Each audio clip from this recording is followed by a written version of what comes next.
Archfiends of Chaos. You can make this about Tommy X Turk, and we're here with another Final Fantasy segment, and I like my new hair, but that's besides the point. We're on a new Final Fantasy XV segment, and another theory vid at the same time. It's also about to be a Mountain Dew Kickstarter. It's pretty much like an energy drink without too much of the extra stuff that's in modern energy drinks. Now let's get started right now. Now, the question is, why does Buhamut have a grudge against Ifrit? And I'm about to go into depth and how you could tell that Square Enix is actually putting that kind of storyline in their stuff. Well, there's actually an easy, that has an easier explanation on why that is. And the way Square Enix interpreted it, Buhamut only shows up as an astral summon when you're fighting Ifrit. But when you try to fight other enemies, Shiva, Leviathan, and Rama or Titan are the only astrals to show up in any battle you are in. Buhamut only shows up when you're fighting Ifrit, meaning that Buhamut does not really get involved with human affairs. Doesn't really like to get involved with human affairs. Now, what could this mean? You say, well, what could this mean? It means Buhamut don't get involved with human affairs unless that's something to do with Ifrit. Meaning that Ifrit has done a lot more bad stuff than you think in the game. Ifrit has caused a lot of problems besides the Star Scourge. Besides the Star Scourge, Ifrit has caused a lot more. My theory is Ifrit has killed the other Astrals. That's how come there's no Odin, there's no Hades, there's no Syrian or Syrian, whatever you call her. There's no, I'm trying to think of another possible. There's no Velfafor. There's no, pretty much any other summons you've seen in previous Final Fantasy games that are not there. Now, obviously, they've been cut out because this game's a lot shorter than the other Final Fantasy games. But to make sense of the storyline, we should assume that Ifrit has killed them all because Ifrit is responsible for most of the stuff. Now, besides the Lucius Kylium household, Ifrit did create the Star Scourge and put the disease inside of a volcano, which the volcano's smoke ash touched the sun and created the Star Scourge. So it was, half and half. Half the Lucius Kylium family being born caused Eos's death. Because gods and humans aren't supposed to be going out with each other. Or having kids. But also, it's not all just the Lucius Kylium fault. Most of it was Ifrit's fault. Because after fighting Eos, his mother, in the state that she was, he was mad at the whole world. He was mad at the other Astrals.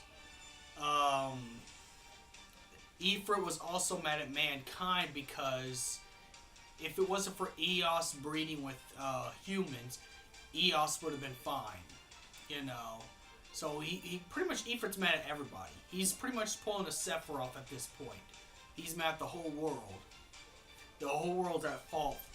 But we're not talking about Ifrit. We're talking about why Buhamut wants revenge. Buhamut would want revenge on Ifrit because Ifrit has killed all the other Astrals.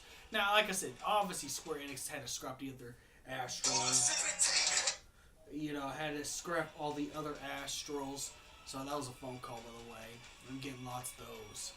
But yeah, Ifrit had to scrap all the other Astrals because, Square Enix had to scrap all the other Astrals because of time constraints. But in the way they make sense in the storyline, Ifrit would have to remove all of them. So that would also make a good reason why Bahamut hates Ifrit. because because Bahamut was close to all the Astrals, even close to Ifrit at the time when Ifrit didn't betray them. But there's probably more to going on. I think Bahamut and Ifrit actually fought each other a long time ago, pretty much, and there's probably a good reason why Bahamut's face is covered up. Even though, yes, it looks like there's a female inside the face, but Bahamut's face is covered up for a reason. So, we could assume that in one of the battles Ifrit and Buhamut had with each other, Ifrit scarred up Bahamut's face or burned it off.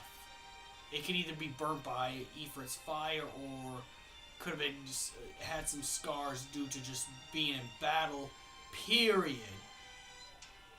And I think Bahamut wanted to use Noctis. That's why Noctis was saved by Bahamut, when he got into the crystal, because Bahamut was in the crystal. So, and only Noctis could release Bahamut. So we can assume that also Ifrit has, even though Ifrit probably knew he couldn't defeat Bahamut, so he probably sealed Bahamut in the crystal. So Bahamut's lived the rest of his eternity inside of a crystal until Noctis breaks him out. And that's why Bahamut trains Noctis, not just only to take out Arden, Ifrit's student, but also to take out Ifrit himself. So that's why Bahamut gave some of this power to Noctis after Noctis passed the 10-year trial to become the King of Light. And again, this goes to my World of Versus 13 DLC possibly theory, but pretty much, and even though, yes, Noctis was in trouble in the first part of the battle, and that's why the animation, where it shows the animation of Bahamut, that's why you get some Bahamut in that level. I think the reason why it was required is because Noctis was having trouble fighting Ifrit, because Ifrit's really, really strong. Really powerful astral. In fact, could be considered the strongest. Because even Bahamut's strike didn't take out Ifrit. In fact, it took Bahamut and Shiva and Noctis all at once to take out Ifrit. But I think that's why Ifrit helped Noctis through his journey to become the King of Light, so he could break out of it and get back at Ifrit for everything Ifrit has done. Also to save humanity, because Bahamut does want to save humanity, even though he's not like Gentiana. Like Gentiana, because Gentiana took a human form, she's more understanding about mankind. Ifrit wants to stay out. Bahamut wants to stay out of this, and only wants revenge on Ifrit for everything Ifrit has done. So the theory is Ifrit's killed all the other astrals, scarred up Bahamut's face, and also sealed Bahamut in the crystal for the rest of eternity.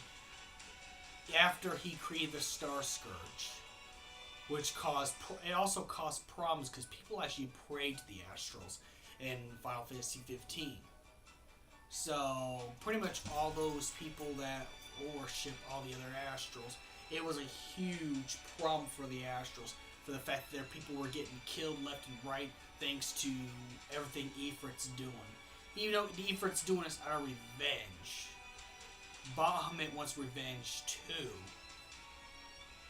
Now, and because the way I see it, but Bahamut was only doing his job. Now, was it messed up that he killed Eos? Yes, but he had to do what he had to do to keep the balance of, the balance, But Ifrit didn't see it that way, so Ifrit retaliated against Bahamut and sealed Bahamut away after messing up his face and getting rid of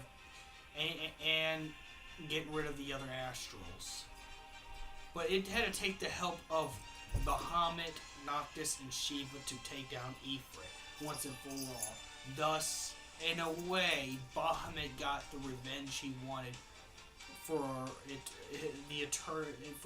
his eternity of revenge. He got his revenge. So that's my theory today. I'm gonna try to keep it short, so may the crystal be with you, and just play the games, I guess, and look up the lore. Don't forget to like and subscribe and share this video. That'd be pretty cool if you could do that.